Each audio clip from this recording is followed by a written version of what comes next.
Hello, everyone. The third eye is taking you to see the world.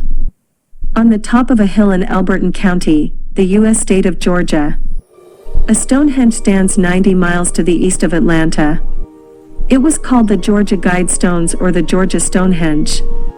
It's a modern megalithic mystery in the United States. On the slabs, carved different languages of a guide for surviving the apocalypse. It's located at the zenith of Albert County's highest hill, 14 kilometers north of the center of the city of Alberton. 5 huge polished granites arranged in an X shape, they stand 16 feet tall, with 4 wings, each 20 tons, surrounding a central stone. The structure is topped by a 25,000-pound capstone. An additional stone tablet, which is set in the ground a short distance to the west of the structure, provides some notes on the history and purpose of the Guidestones. The structure is sometimes referred to as an American Stonehenge. The monument is made from 6 granite slabs weighing about 110 tons in all. The 4 vertical slabs are inscribed back and front with a modern 10 commandments, in 8 different modern languages. They are English, Spanish, Swahili, Hindi, Hebrew, Arabic, traditional Chinese, and Russian. A few feet to the west lays another stone, an explanatory tablet which engraved with information on the construction. The phrase "let these be guidestones to an age of reason" is boxed and surrounded by translations in 4 ancient languages: Babylonian cuneiform, Classical Greek, Sanskrit, and Ancient Egyptian. The center column has an eye level, oblique hole drilled so that the North Star is always visible. The same pillar has a slot carved through it which is aligned with the sun's solstices and equinoxes. A 22 mm aperture in the capstone allows a ray of sun to pass through at noon each day, shining a beam on the center stone indicating the day of the year. It functions as a clock, calendar, and compass as well. Unlike other prehistoric Stonehenges, the Georgia Stonehenge was built in 1980 and is not a place of historic interest, but it still attracts many researchers, and its mystery seems to be no less than ancient ruins. Now only one person in the world knows who funded the construction of Stonehenge, but he is required to keep it secret forever. Why do modern people build Stonehenge? Who built it, and what is the purpose? It was the summer 42 years ago. At that time, the Cold War was heating up again, the US-Vietnam War just ended a few years, the Soviet Union started the Afghan War. US President Reagan stated strong stance against the Soviet Union. On a Friday afternoon in June 1979, in Alberton Granite Finishing Company, Georgia, President Joe H. Fendley of the company was busy on employee wages settlement. At that time, a well-dressed, silver-haired gentleman walked into the office. The gentleman called himself Robert C. Christian, the spokesman of a small group of loyal Americans. Christian stated that they wished for a megalithic structure in local. He had come to Alberton because he believed that the city's granite was the best in the world. Hearing the praise words, Fendley expressed his willingness to accept this project. When Christian took out the drawings of the monument, Fendley felt it was an outrageous proposal, because the granites he ordered were oversized. His company had never processed granites of this size, and Christian even asked to combine these stones into a huge astronomical instrument. Christian explained that he wished for a megalithic structure comprising of function as a compass, clock, and calendar.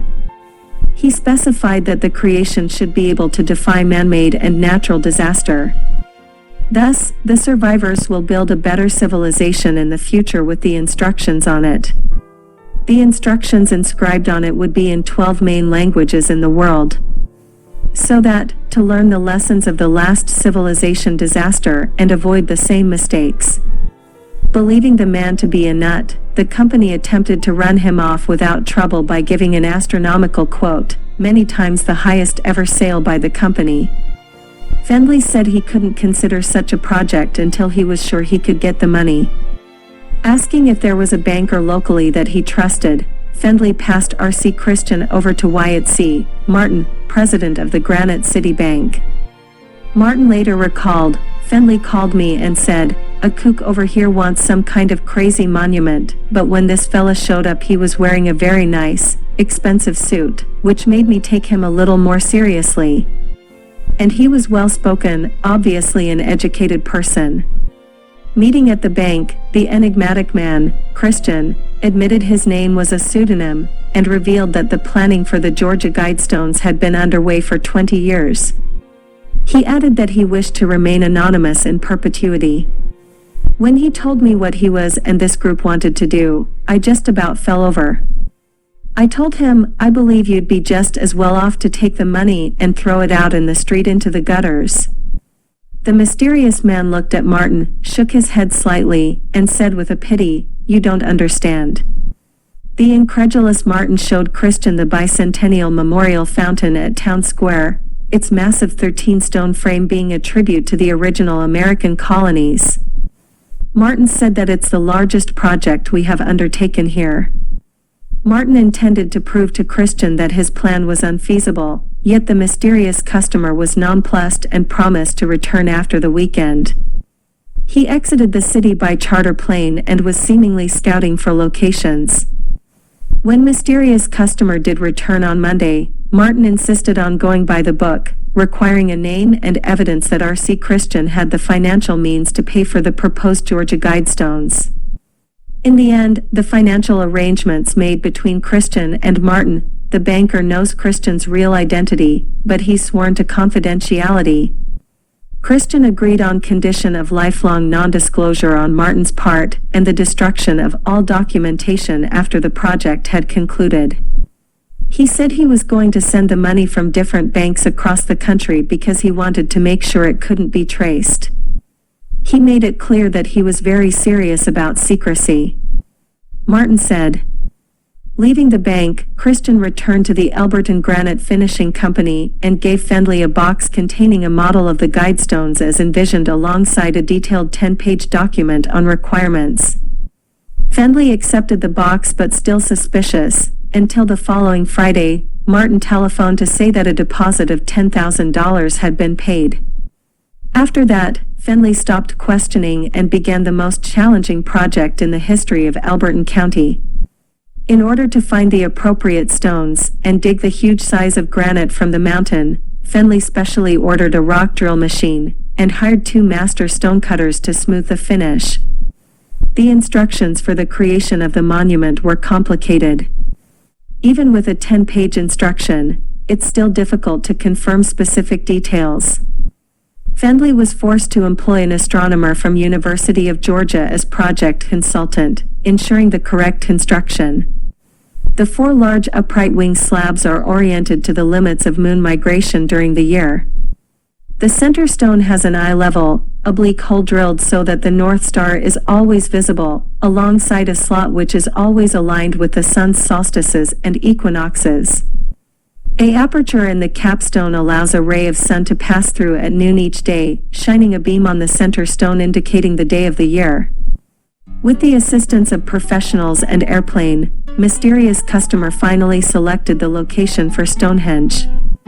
Then owner Wayne Mullinex was paid $5,000 for the site and granted lifetime cattle rights on the land and the contract to lay the foundation. With the location set and work well underway, Robert Christian said goodbye to Fendley, "We won't meet again," and never being seen in person again. While he would communicate with Martin by post, the mysterious customer always maintained a minimum appearance. Even when the project needs follow-up, they communicated through mails. Several weeks later, Christian posted a letter and asked to transfer ownership of the land and the Guidestones to Elbert County. Today, they are still the assets of this county. The mysterious gentleman speculated that the transition of ownership will stimulate the pride of the locals and make Stonehenge better protected. It was noted that Christian never mailed from the same location twice. The mailing address never be repeated. The purpose of the Georgia Guidestones and who was behind them was already controversial before the structure had even been erected, with locals believing that Martin and Fendley themselves were the masterminds. Such was the furor. In the end, that both men decided to take lie detector tests at the Alberton Civic Center to publicly prove they were not involved and they did not know who R.C. Christian was. The tests were witnessed by reporters from the Alberton Star. They passed convincingly. The Georgia Guidestones was eventually unveiled on March 22, 1980, with accounts differing as to the number of people in attendance. Some say it was as little as 100, others as many as 400. The description of one of the 10 guidelines has baffled people around the world. It says, maintain humanity under 500 million in perpetual balance with nature. At that time, population in the world was 4.5 billion. This inscription means that 90% of the people must disappear. But how? Which has stirred controversy.